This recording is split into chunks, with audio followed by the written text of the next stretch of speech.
예수는 감람산으로 가시니라. 아침에 다시 성전으로 들어오시니 백성이 다 나아오는지라 앉으사 그들을 가르치시더니 서기관들과 바리새인들이 음행 중에 잡힌 여자를 끌고 와서 가운데 세우고 예수께 말하되, 선생이여, 이 여자가 간음하다가 현장에서 잡혔나이다. 모세는 율법에 이러한 여자를 돌로 치라 명하였거니와 선생은 어떻게 말하겠나이까? 그들이 이렇게 말하면 고발할 조건을 얻고자 하여 예수를 시험함이로라. 예수께서 몸을 굽히사 손가락으로 땅에 쓰시니 그들이 묻기를 맞이 아니하는지라. 이에 일어나 이르시되, 너희 중에 죄 없는 자가 먼저 돌로 치라. 다시 몸을 굽혀 손가락으로 땅에 쓰시니 그들이 이 말씀을 듣고 양심의 가책을 느껴 어른으로 시작하여 젊은이까지 하나씩 하나씩 나가고 오직 예수와 그 가운데 섰는 여자만 남았더라. 예수께서 일어나사 여자 외에 아무도 없는 것을 보시고 이르시되, 여자여, 너를 고발하던 그들이 어디 있느냐? 너를 정죄한 자가 없느냐? 주여, 없나이다. 나도 너를 정죄하지 아니하노니 가서 다시는 죄를 범하지 말라. 예수께서 또 말씀하여 이르시되, 나는 세상의 빛이니 나를 따르는 자는 어둠에 다니지 아니하고 생명의 빛을 얻으리라. 바리새인들이 이르되, 네가 너를 위하여 증언하니 네 증언은 참되지 아니하로다. 내가 나를 위하여 증언하여도 내 증언이 참되니 나는 내가 어디서 오며 어디로 가는 것을 알거니와 너희는 내가 어디서 오며 어디로 가는 것을 알지 못하느니라. 너희는 육체를 따라 판단하나 나는 아무도 판단하지 아니하노라. 만일 내가 판단하여도 내 판단이 참되니 이는 내가 혼자 있는 것이 아니오 나를 보내신 이가 나와 함께 계심이라. 너희 율법에도 두 사람의 증언이 참되다 기록되었으니 내가 나를 위하여 증언하는 자가 되고 나를 보내신 아버지도 나를 위하여 증언하시느니라. 네 아버지가 어디 있느냐? 너희는 나를 알지 못하고 내 아버지도 알지 못하는도다. 나를 알았더라면 내 아버지도 알았으리라. 이 말씀은 성전에서 가르치실 때에 헌금함 앞에서 하셨으나 참는 사람이 없으니 이는 그의 때가 아직 이르지 아니하였음이로라.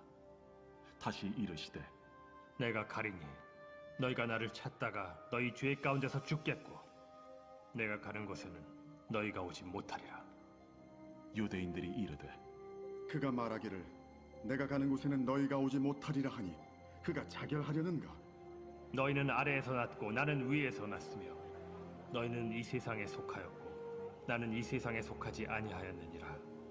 그러므로 내가 너희에게 말하기를 너희가 너희 죄 가운데서 죽으리라 하였노라. 너희가 만일 내가 그인 줄 믿지 아니하면 너희 죄 가운데 죽으리라. 내가 누구냐? 나는 처음부터 너희에게 말하여 온 자니라. 내가 너희에게 대하여 말하고 판단할 것이 많으나 나를 보내신 이가 참되심에 내가 그에게 들은 그것을 세상에 말하노라. 그들은 아버지를 가리켜 말씀하신 줄을 깨닫지 못하더라. 너희가 인자를 든 후에 내가 그인 줄을 알고 또 내가 스스로 아무것도 하지 아니하고 오직 아버지께서 가르치신 대로 이런 것을 말하는 줄도 알리라. 나를 보내신 이가 나와 함께 하시도다. 나는 항상 그가 기뻐하시는 일을 행함으로 나를 혼자 두지 아니하셨느니라. 이 말씀을 하심에 많은 사람이 믿더라. 그러므로 예수께서 자기를 믿은 유대인들에게 이르시되, 너희가 내 말에 거하면 참으로 내 제자가 되고 진리를 알지니 진리가 너희를 자유롭게 하리라. 우리가 아브라함의 자손이라 남의 종이 된 적이 없거늘 어찌하여 우리가 자유롭게 되리라 하느냐? 진실로 진실로 너희에게 이르노니 죄를 범하는 자마다 죄의 종이라. 종은 영원히 집에 거하지 못하되 아들은 영원히 거하나니 그러므로 아들이 너희를 자유롭게 하면 너희가 참으로 자유로우리라. 나도 너희가 아브라함의 자손인 줄 아노라. 그러나 내 말이 너희 안에 있을 곳이 없으므로 나를 죽이려 하는도다. 나는 내 아버지에게서 본 것을 말하고 너희는 너희 아비에게서 들은 것을 행하느니라. 우리 아버지는 아브라함이라. 너희가 아브라함의 자손이면 아브라함이 행한 일들을 할 것이거늘 지금 하나님께 들은 진리를 너희에게 말한 사람이 나를 죽이려 하는도다. 아브라함은 이렇게 하지 아니하였느니라. 너희는 너희 아비가 행한 일들을 하는도다. 우리가 음란한 데서 나지 아니하였고 아버지는 한 분뿐이시니 곧 하나님이시로다. 하나님이 너희 아버지였으면 너희가 나를 사랑하였으리니 이는 내가 하나님께로부터 나와서 왔음이라. 나는 스스로 온 것이 아니요 아버지께서 나를 보내신 것이니라. 어찌하여 내 말을 깨닫지 못하느냐? 이는 내 말을 들을 줄 알지 못함이로다. 너희는 너희 아비 마귀에게서 났으니 너희 아비의 욕심대로 너희도 행하고자 하느니라. 그는 처음부터 살인한 자요 진리가 그 속에 없으므로 진리에 서지 못하고 거짓을 말할 때마다 제 것으로 말하나니 이는 그가 거짓말쟁이요 거짓의 아비가 되었음이라. 내가 진리를 말하므로 너희가 나를 믿지 아니하는도다. 너희 중에 누가 나를 죄로 책잡겠느냐? 내가 진리를 말하는데도 어찌하여 나를 믿지 아니하느냐? 하나님께 속한 자는 하나님의 말씀을 듣나니 너희가 듣지 아니함은 하나님께 속하지 아니하였음이로다. 우리가 너를 사마리아 사람이라 또는 귀신이 들렸다 하는 말이 옳지 아니하냐? 나는 귀신 들린 것이 아니라 오직 내 아버지를 공경함이거늘 너희가 나를 무시하는도다. 나는 내 영광을 구하지 아니하나 구하고 판단하시는 이가 계시니라. 진실로 진실로 너희에게 이르노니 사람이 내 말을 지키면 영원히 죽음을 보지 아니하리라. 지금 내가 귀신 들린 줄을 아노라. 아브라함과 선지자들도 죽었거늘 내 말은 사람이 내 말을 지키면 영원히 죽음을 맛보지 아니하리라 하니 너는 이미 죽은 우리 조상 아브라함보다 크냐? 또 선지자들도 죽었거늘 너는 너를 누구라 하느냐? 내가 내게 영광을 돌리면 내 영광이 아무것도 아니거니와 내게 영광을 돌리시는 이는 내 아버지시니 곧 너희가 너희 하나님이라 칭하는 그이시라. 너희는 그를 알지 못하되 나는 아노니 만일 내가 알지 못한다 하면 나도 너희같이 거짓말쟁이가 되리라. 나는 그를 알고 또 그의 말씀을 지키노라. 너희 조상 아브라함은 나의 때에 볼 것을 즐거워하다가 보고 기뻐하였느니라. 내가 아직 50세도 못 되었는데 아브라함을 보았느냐? 진실로 진실로 너희에게 이르노니 아브라함이 나기 전부터 내가 있느니라. 그들이 돌을 들어 치려하거늘 예수께서 숨어 성전에서 나가시니라. 하나님께서 우리에게 주시는 말씀을 나누겠습니다. 하나님 주시는 말씀은 구약 성경 레위기 1장 1절에서 9절 말씀입니다. 다 같이 일어나서 하나님의 말씀을 경청하겠습니다. 하나님 말씀을 봉독하겠습니다. 여호와께서 회막에서 모세를 부르시고 그에게 말씀하여 이르시되 이스라엘 자손에게 말하여 이르라. 너희 중에 누구든지 여호와께 예물을 드리려거든 가축 중에서 소나 양으로 예물을 드릴지니라. 그 예물이 소의 번제이면 흠없는 수컷으로 회막문에서 여호와 앞에 기쁘게 받으시도록 드릴지니라. 그는 번제물의 머리에 안수할지니 그를 위하여 기쁘게 받으심이 되어 그를 위하여 속죄가 될 것이라. 그는 여호와 앞에서 그 수송아지를 잡을 것이요 아론의 자손 제사장들은 그 피를 가져다가 회막문 앞 제단 사방에 뿌릴 것이며 그는 또 그 번제물의 가죽을 벗기고 각을 뜰 것이요 제사장 아론의 자손들은 제단 위에 불을 붙이고 불 위에 나무를 버려놓고 아론의 자손 제사장들은 그 뜬 각과 머리와 기름을 제단 위에 불 위에 있는 나무에 버려놓을 것이며 그 내장과 정강이를 물로 씻을 것이요 제사장은 그 전부를 제단 위에서 불살라 번제를 드릴지니 이는 화제라 여호와께 향기로운 냄새니라. 아멘. 이 말씀은 하나님의 말씀입니다. 1990년대에 프랑스의 저널리스트이자 작가이며 또 유명한 패션 잡지인 엘르라는 이 잡지의 편집장인 장 도미니크 보비라는 사람이 있습니다. 이 사람은 당시에 굉장히 화려한 언변과 또 여러 가지 외모와 또 능력으로 프랑스에서 굉장히 인정받는 그 문화계의 인물이었는데요. 그러나 이 사람이 1995년 12월에 차 안에서 갑자기 뇌졸중으로 쓰러져서 혼수 상태에 빠지게 됩니다. 혼수 상태에 빠진 지 20일이 지나서야 겨우 의식이 깨어나는데 하지만 의식은 깨어났지만 그의 신체의 모든 기능은 자물쇠를 채운 듯 정지해버리는 자물쇠 증후군에 빠지게 되었습니다. 의식도 살아있고 모든 것을 인지하고 느낄 수 있지만 전신이 마비돼 버린 것이에요. 그가 움직일 수 있는 곳은 왼쪽 눈꺼풀 뿐이었다고 합니다. 자, 그런데 얼마 후에 그가 소리를 들을 수 있고 또 왼쪽 눈을 깜빡일 수 있다는 것을 알게 된 그 주변의 친구들과 그 주변 사람들이 그에게 책을 써볼 것을 권유했습니다. 어떻게 왼쪽 눈만 깜빡이는 사람이 책을 쓸 수 있겠어요? 그들의 방법은 이 보비 앞에 프랑스어 알파벳을 나열해 두고 언어 치료사가 알파벳을 하나씩 읽을 때 눈을 깜빡임으로 알파벳을 선택하는 그런 방식으로 문장을 쓰도록 한 것입니다. 보비가 사진에도 나오죠. 보비가 이렇게 도움을 받아서 책을 써내려갈 수 있는 양은 하루에 반 페이지 정도, 그리고 어떤 날은 문장 하나를 쓰는데 밤새워서 이렇게 보내기도 했다고 합니다. 결국 그는 128페이지에 이르는 잠수종과 나비라는 책을 1997년 3월 6일에 완성하게 되는데요. 이 책을 완성하는데 1년 3개월이 걸렸고 또 20만 번 이상의 눈 깜빡임이 필요했다고 합니다. 보비는 이 책을 완성하고 크게 감동하면서 기뻐했지만 안타깝게도 책이 출판된 후 3일 만에 심장마비로 숨을 거두었다고 합니다. 그가 남긴 이 잠수종과 나비, 이 책에 이런 대목이 있습니다.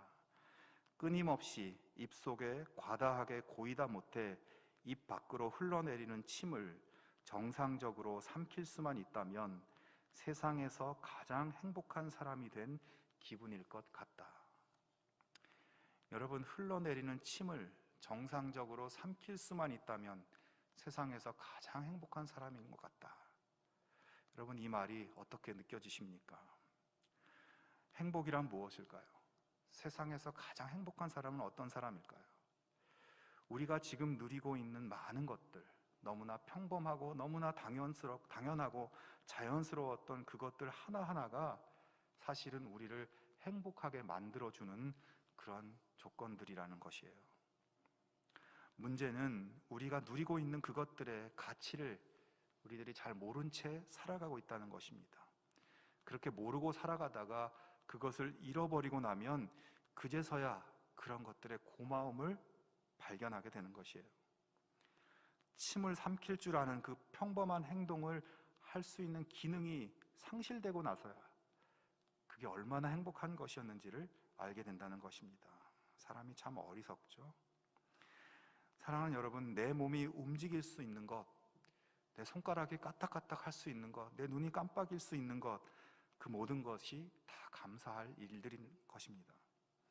내가 혼자가 아니라 내 옆에 가족과 친구들과 이웃들과 공동체가 있는 것, 여러분 감사할 수 있기를 바랍니다.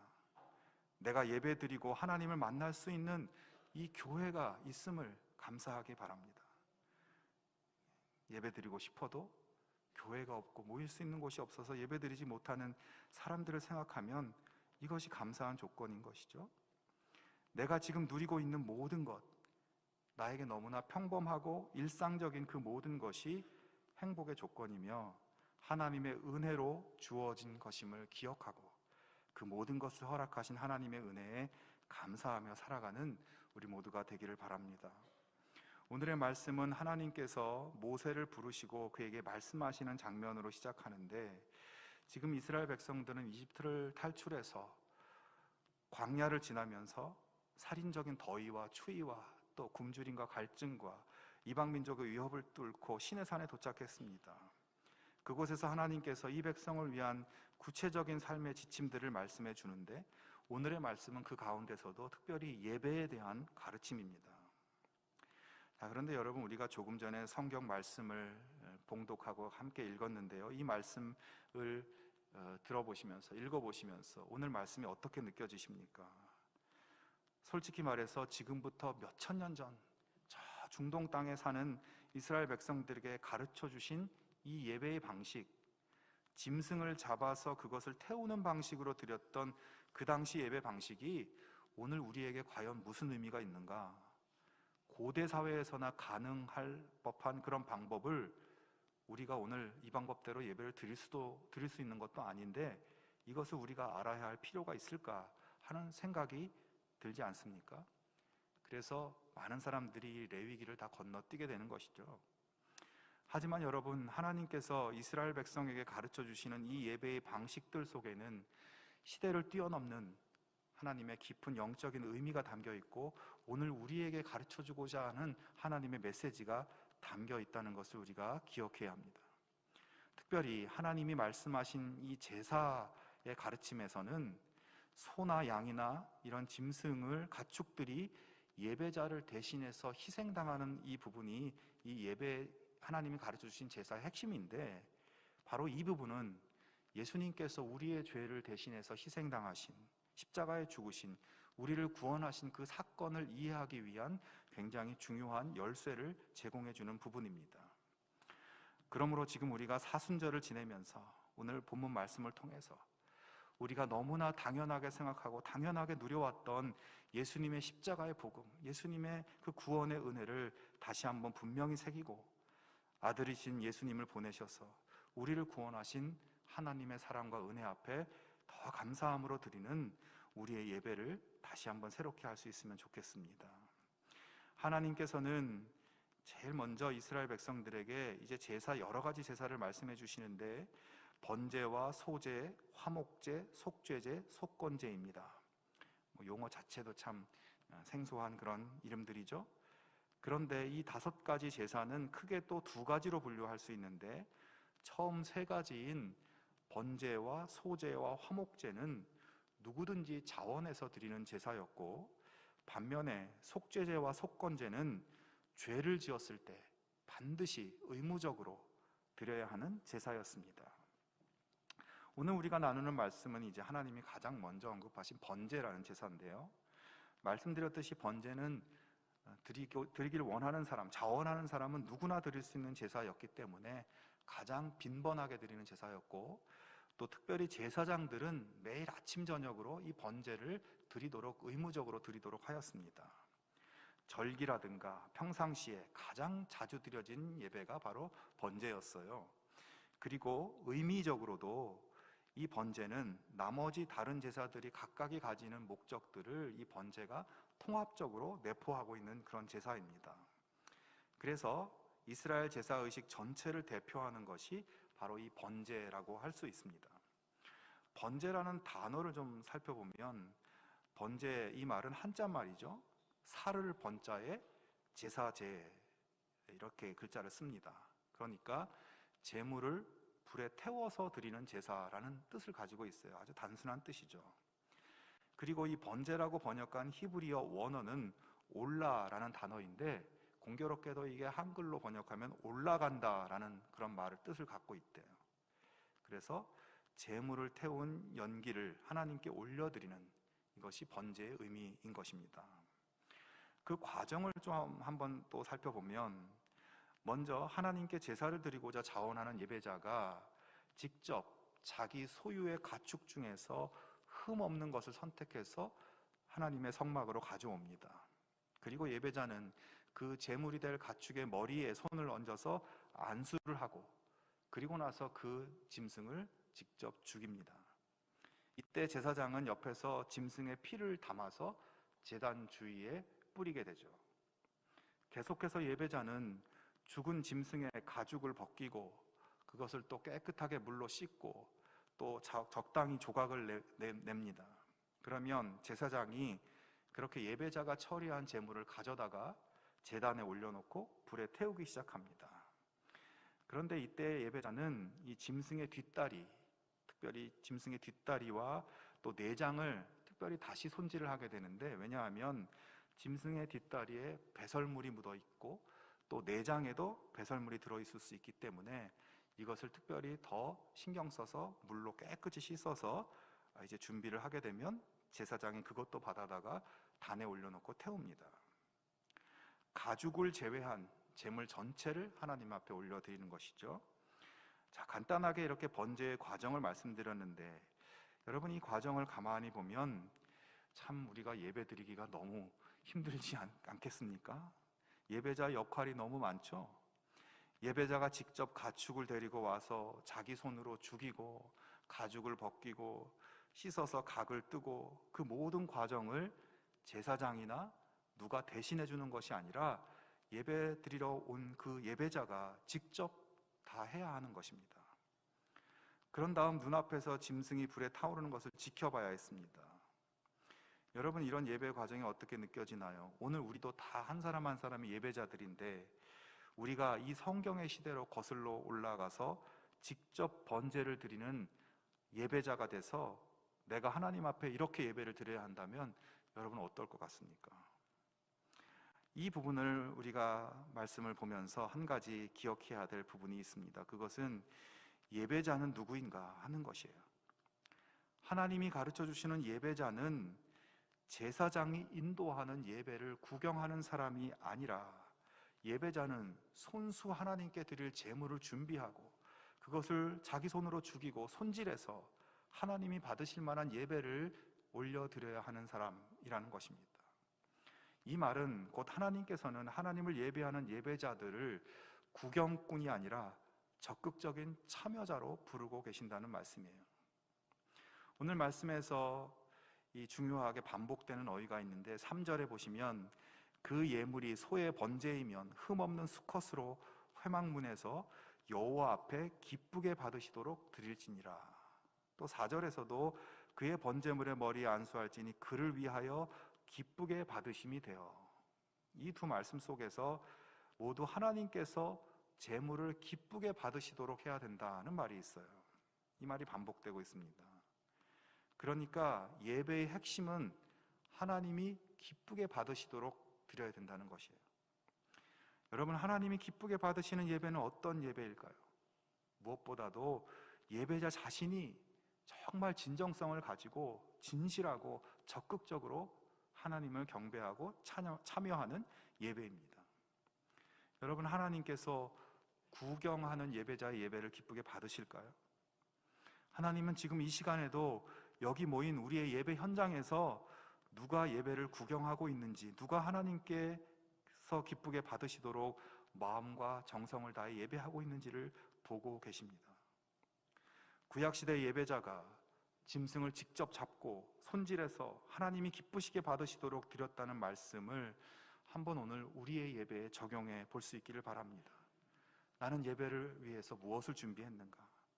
오늘 예배 중에 드린 나의 찬송과 기도와 고백이 정말 나의 진정성이 들어있는가? 예배 가운데서 나는 오늘 구경꾼으로 앉아있는가? 참된 예배자인가? 이것을 한번 돌아볼 수 있기를 바랍니다. 여러분, 내가 오늘 1시간 예배를 드리는데 나의 예배가 하나님이 기쁘게 받으실 만한 예배가 아니어서 하나님께 가 닿지 못한다면 여러분, 얼마나 그게 속상한 일입니까? 우리 모두의 예배가 하나님이 기쁘게 받으시도록 할 만한 그러한 예배의 모습, 또 그러한 예배자가 될 수 있기를 주님의 이름으로 축원합니다. 또 한 가지 생각해 볼 부분은 예배자가 자신의 가축을 희생시키고 씻고 정리하면 제사장이 그것을 전부 불에 태우게 되는데 이때 짐승의 가죽을 제외한 모든 것을 하나도 남김없이 완전히 바치도록 되어 있다는 것이에요.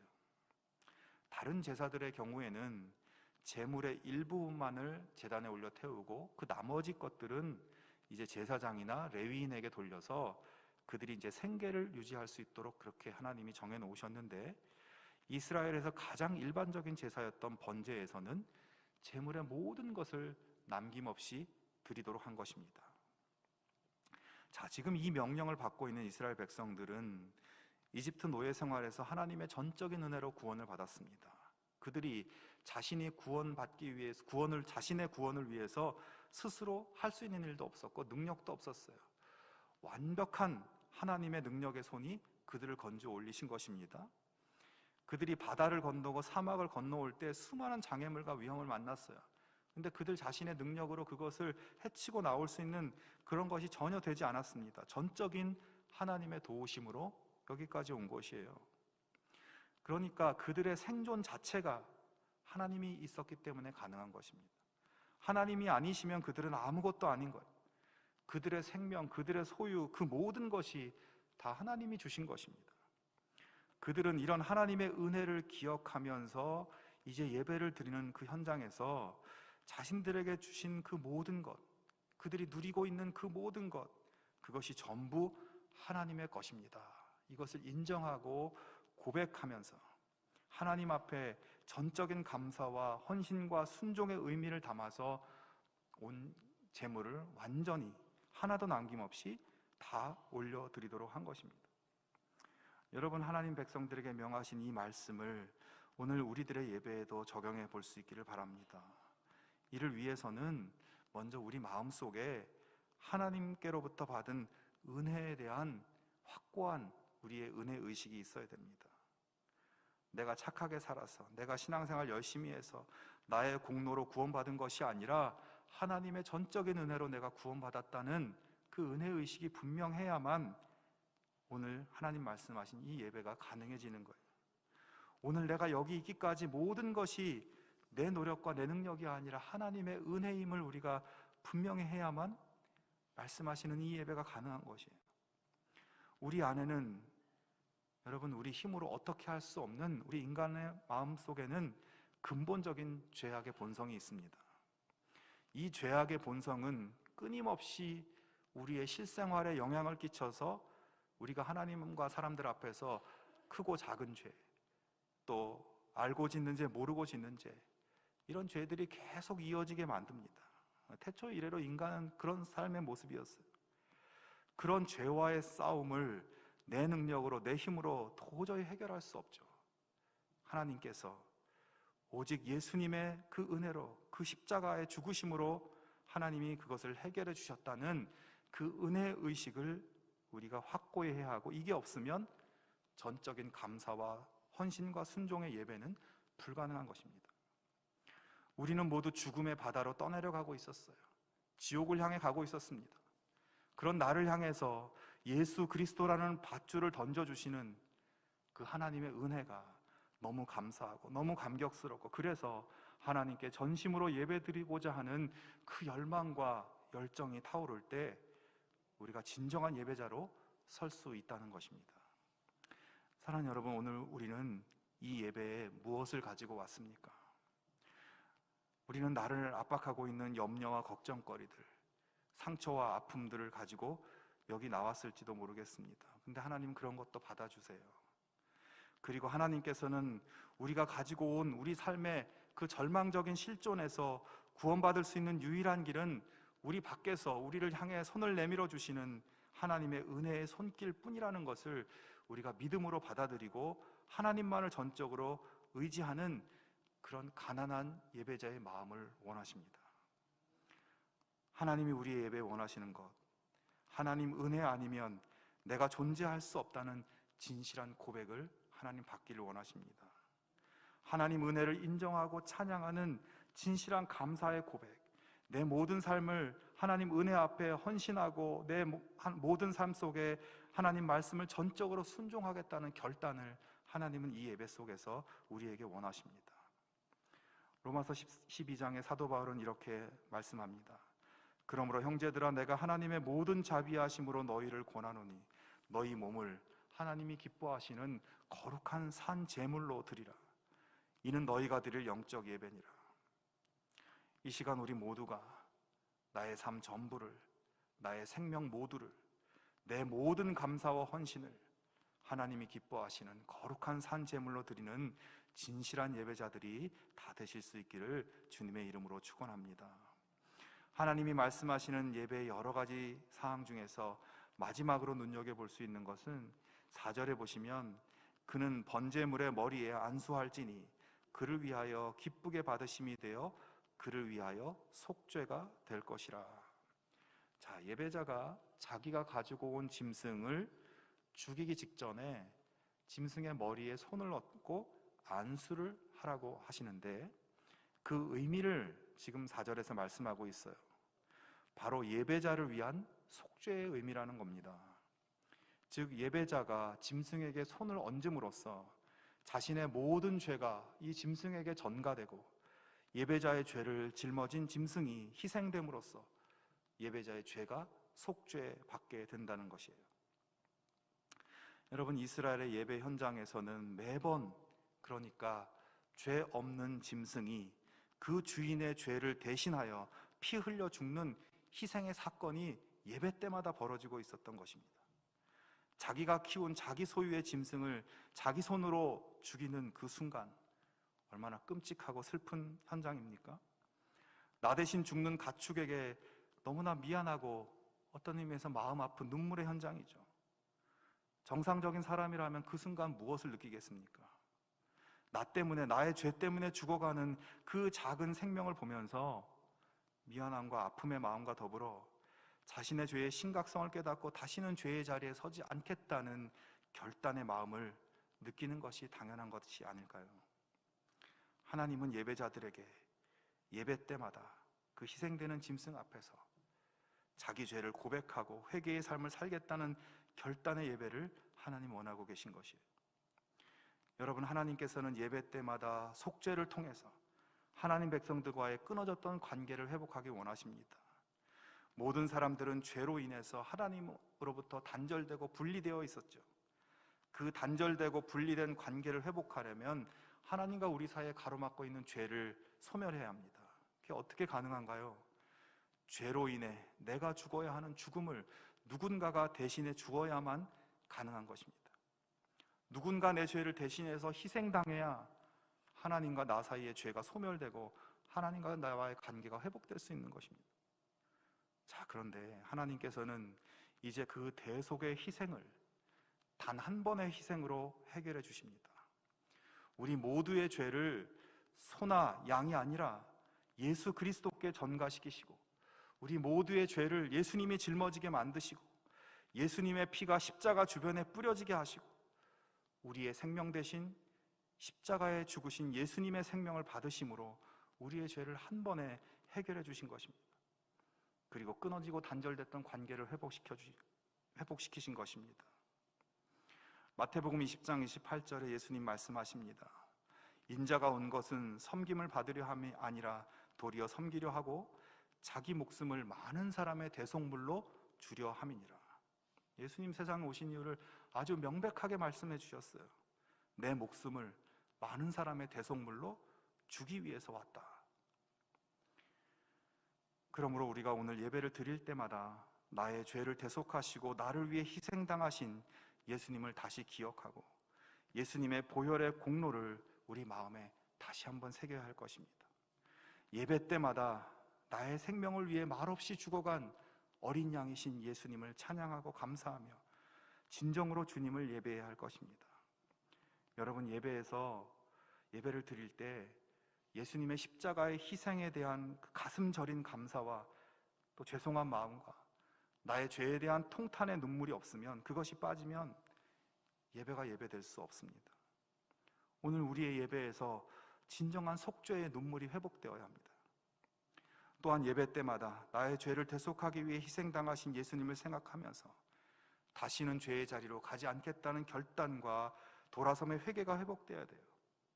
우리가 매주 예배를 드리면서 예배 후에도 아무 변화가 없고 예배 전과 똑같은 마음, 똑같은 삶이 이어진다면 내가 어디서부터 잘못됐는지 한번 돌아볼 수 있어야 돼요. 하나님은 예수 그리스도를 통해서 막혀있던 우리의 죄를 지워버리고 하나님 자녀의 자리에 앉히셨습니다. 우리를 기뻐하고 우리와 교제하시고 우리와 함께하기를 원하고 계세요.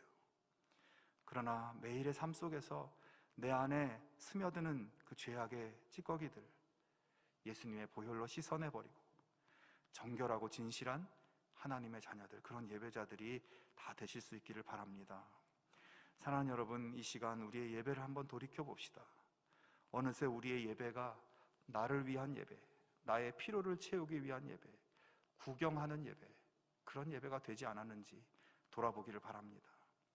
진정한 회개가 사라지고 진정한 감사가 사라지고 헌신과 순종의 결단도 없고 그런 예배가 아니었는지, 어느덧 십자가가 너무 흔하고 당연한 은혜가 되어 있고 십자가를 봐도 아무 느낌도 없고 거리낌도 없고 그런 믿음, 그런 예배자는 아닌지, 나의 삶을, 나의 몸을 거룩하고 살아있는 제물로 하나님이 기뻐하며 받으실 향기로운 제물로 온전히 드려질 수 있도록 매일매일 진정한 예배자의 삶을 십자가 앞에 결단하며 살아가는 우리 모두가 되기를 주님의 이름으로 축원합니다.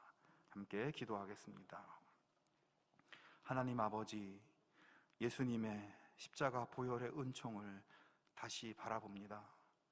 죄 가운데 헤매다 결국은 사망의 길로 갈 수밖에 없는 저희들을 건져내시기 위해서 희생하신 예수님의 사랑과 은혜를 우리 마음에 다시 새기고 매일매일 전적인 감사와 헌신과 순종의 제사, 진실한 회개의 제사로 나아갈 수 있도록 인도하여 주시옵소서.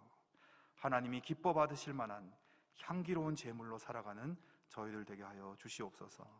예수님의 이름으로 기도하옵나이다. 아멘.